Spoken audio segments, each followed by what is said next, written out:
கிறிஸ்துவில் பிரியமானவர்களே, இந்த நாளுக்கான தினசரி தியான வசனம் மத்தேயு எழுதின சுவிசேஷம் 2வது அதிகாரம் 8வது வசனம். மத்தேயு 2:8, மேத்யூ 2:8. நீங்கள் போய் பிள்ளையை குறித்து திட்டமாய் விசாரியுங்கள். நீங்கள் அதை கண்ட பின்பு நானும் வந்து அதை பணிந்து கொள்ளும்படி எனக்கு அறிவியுங்கள் என்று சொல்லி அவர்களை பெத்லகேமுக்கு அனுப்பினான். இப்போ என்ன சொல்கிறாரு? ஏரோது ராஜா அவங்கள சாஸ்திரிகளை பார்த்து நீங்கள் போய் விசாரிங்க, என்ன நல்ல திட்டமாக விசாரிங்க இந்த பிள்ளையை பற்றி. ஏன்னா நீங்கள் கண்ட பின்பு அந்த பிள்ளையை பார்த்ததும் நீங்கள் என்கிட்ட வந்து சொல்லுங்கள், ஏன்னா அந்த பிள்ளையை நானும் வந்து ஆராதிக்கணும்.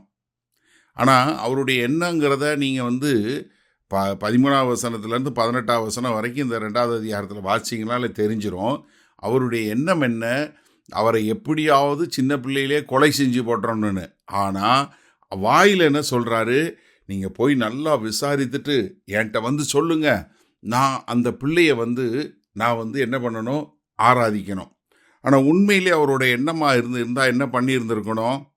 அவங்களோட கூட ஆள் அனுப்பிச்சு நீங்கள் கூட்டுவாங்க, அவர் தான் ராஜாவை ஆள போகிறாருன்னா அவர் இங்கே அரண்மனையில் இருக்கட்டும், நானும் அவருக்கு இது பண்ணணும், அதானே செஞ்சுருக்கணும்? இல்லை. ஆனால் வாயில் சொல்லும்போது என்ன சொல்கிறாரு? நீங்கள் போய் பார்த்துட்டு வந்து எனக்கு சொல்லுங்கள், நானும் ஆராதிக்கணும். ஆனால் மனசுக்குள்ளே என்ன? அவரை எப்படியாவது கொலை செய்யணும். இது எப்படி? சங்கீதம் 62 4வது வசனம் பாருங்க. அவனுடைய மேன்மையிலிருந்து அவனை தள்ளும்படிக்கே அவர்கள் ஆலோசனை பண்ணி அபத்தம் பேச விரும்புகிறார்கள். தங்கள் வாயினால் ஆசீர்வதித்து தங்கள் உள்ளத்தில் சபிக்கிறார்கள். எப்படி? வாயில பேசுறது ஆசீர்வாதம், உள்ளுக்குள்ள என்ன? சபிக்கக்கூடியது. இப்போ ஏரோது ராஜாவுக்கு, பெரிய ஏரோதுக்கு என்ன பிரச்சனை? வாயில் என்ன இருக்குது?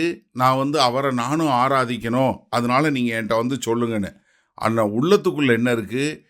எப்படி அவரை கொலை செய்ய முடியும், எப்படி அவரை தண்டிக்க முடியும், அவரை எப்படி இந்த சின்ன வயதிலேயே கொலை செய்து விட வேண்டும் அப்படிங்கிற ஒரு திட்டம்.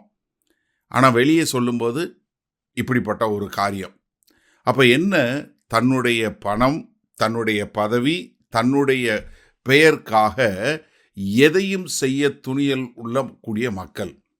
சிலர் தங்களுடைய பதவியை தக்க வைப்பதற்காக செய்யக்கூடிய ஒரு காரியம். ஏரோது ராஜாட்ட நம்ம அதை நல்லா பார்க்குறோம். எப்படி இவர் இஸ்ரவேலை ஆளப்போகிறார் அப்படின்னு தெரிஞ்ச மாத்திரத்தில் என்னைய மீறி இன்னொருத்தர் வந்து விடக்கூடாது அப்படிங்கிறதுக்காக ஒரு திட்டம் உள்ளத்துக்குள்ளே தீட்டிட்டு, ஆனால் வெளியே பேசும்போது என்ன? எப்படி நான் அவர்களை மயக்கி அந்த பிள்ளையுடைய இருக்கிற இடத்த நான் எப்படி அறிந்து கொள்ள முடியும், நான் எப்படி அழிக்க முடியும் என்கிற நய வஞ்சகமான ஒரு திட்டத்தை காண முடிகிறது. சரி, இந்த நாளில் இந்த வசனத்தை நம்ம எப்படி எடுத்துக்கொள்ள முடியும்? நீங்கள் நிறைய பேரை உங்கள் வாழ்க்கையில் சந்திச்சிருப்பீங்க, நானும் பார்த்துருக்கிறேன்.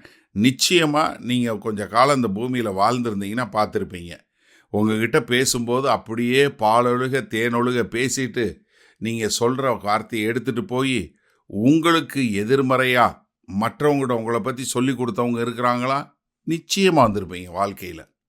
ஏன்னா அவங்க என்ன? உள்ளுக்குள்ள ஒரு கெட்ட எண்ணம். ஆனால் வெளியே பேசும்போது ஐயோ உங்களை மாதிரி இல்லை அப்படின்னு சொல்லக்கூடிய ஒரு முகஸ்துதி பண்ணுவாங்க. ஆனால் உள்ளுக்குள்ளே அவங்களுக்கு இருக்கக்கூடியது என்ன? வெறுப்பும், அது மாத்திரமில்ல, சாபமோ அவங்க இருதயத்தை நிரம்பி இருக்கக்கூடிய ஒரு காரியத்தை பார்க்குறோம்.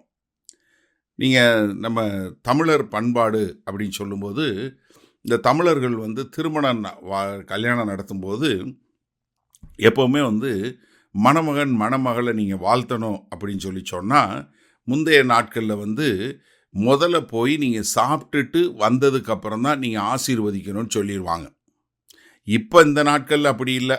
எல்லாரும் இந்த பக்கமாக எப்படியாவது போய் கல்யாணத்துக்கெல்லாம் போகிறதில்ல, ஏதாவது ரிசப்ஷனுக்கு போகிறது, எப்படியாவது போய் எங்கேயாவது போய் கையை கொடுத்துட்டு போகிறது, இல்லைன்னா ஏதாவது ஒரு கவரை கொடுத்துட்டு போயிடுறது, அப்படி இருக்கிறாங்க. இல்லை, தமிழர் பண்பாடு என்ன?